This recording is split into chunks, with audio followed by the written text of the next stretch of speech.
Hey guys, I just wanted to come out real quick and tell you a little bit about something that we did over the weekend.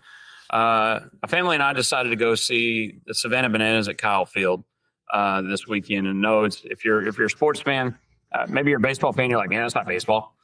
Yeah, no, it's not baseball. As a baseball fan, a lifelong baseball fan, it's not baseball.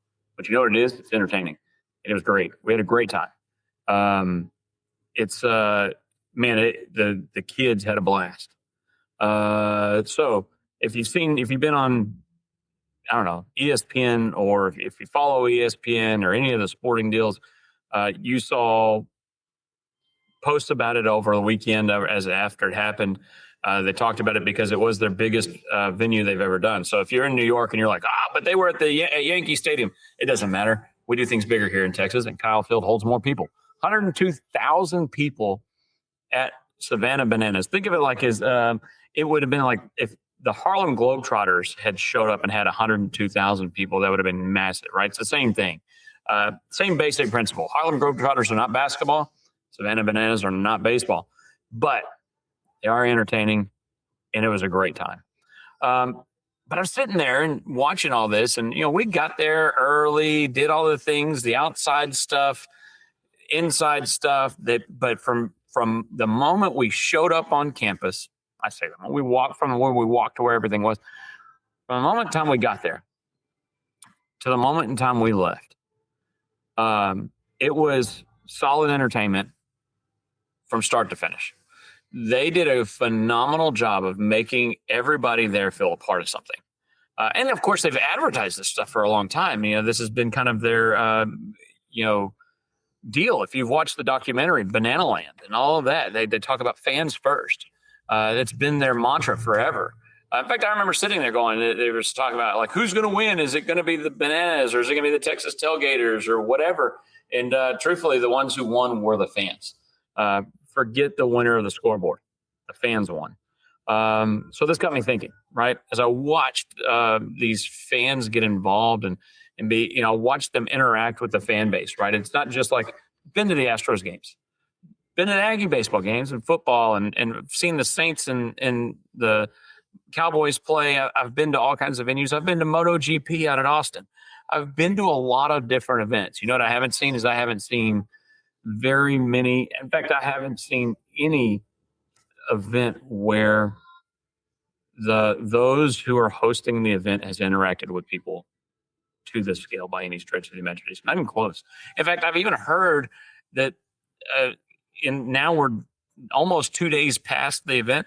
I've even heard people having said that the Bananas were not happy with their performance themselves because they felt like they didn't handle the size of the venue well, and that there were issues along the way that they felt like they fell short of. And if that's the case, I would love to see what they do when they don't fall short, because it was entertaining from the jump. They did a really good job of getting everybody involved. If you follow my wife on Facebook, she posted a picture of James throwing a ball back and forth with one of the the Tailgaters players and catching it there with his glove right there in the stands. The same player was throwing it all over the stadium, or not the stadium, but all the players are doing this. There was one player walking around with a football that was throwing up to second deck and throwing it out to, just stuff like this. They had everybody involved as much as they could from go. To the concert that was out front early on, to everything, Jesse Cole, who's the yellow suit Jesse or whatever his handle is, plays to the crowd very well. And I know he's very much a Disney guy.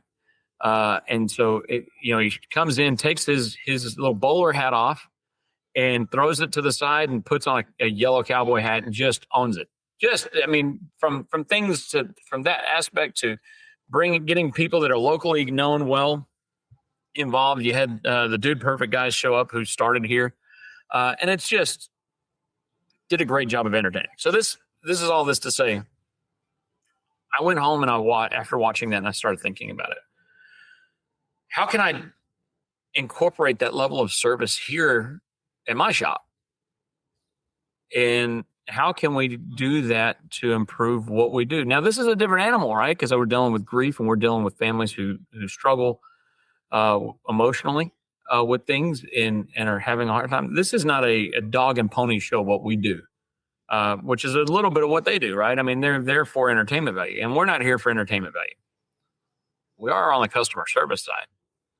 So we talked about a lot of this stuff over the years when it comes to what we do, and we do this on the podcast. But over the years, there's been things like I remember Ruth Bell giving an education years ago at one of the conventions on "Give them the pickle," which was based off of a book that said, in customer service, make sure that the customer gets really kind of what they're after. And the whole premise of the pickle was if you had a customer who's wants just some pickles and they didn't pay for them, then what does it matter? The pickle doesn't cost anything. Give them the pickle, make them happy, because a happy customer is worth more than anything. And I'm not saying give stuff away. I'm saying make those steps. Sure, Kathy did something similar in his book, Eat More Chicken, Inspire More People. Phenomenal book about making sure you go the extra mile for your customers. His goes through his history of and how he got started, but it also talks about his heart for the customer. And Jesse Cole is like I said, a big advocate and a big Walt Disney guy, and has read almost I think all of his books and talks a lot about it if you follow him on his pages. And so in all this, I thought, what are things that we can do that's similar? It doesn't necessarily have to be because we're trying to do entertainment stuff, but it could be things that we're trying to do to make people feel special, right? Some of these things are obvious as I started thinking about it. I'm like, wait a minute. We've already got names and dates that we're doing for this stuff. I could easily send an anniversary card or thinking of you on your anniversary, those kind of cards out to them, regardless of whether I've got a monument already in the cemetery or just recently sold and it's not out in the cemetery yet, or whatever the case is. But I can be a genuine human being and send a card. It's not that big of a deal. Phone call, email. Sending flowers, just letting somebody who's grieving know that you still care or that you care and you're a human being, right? So down to things like, making those personal phone calls.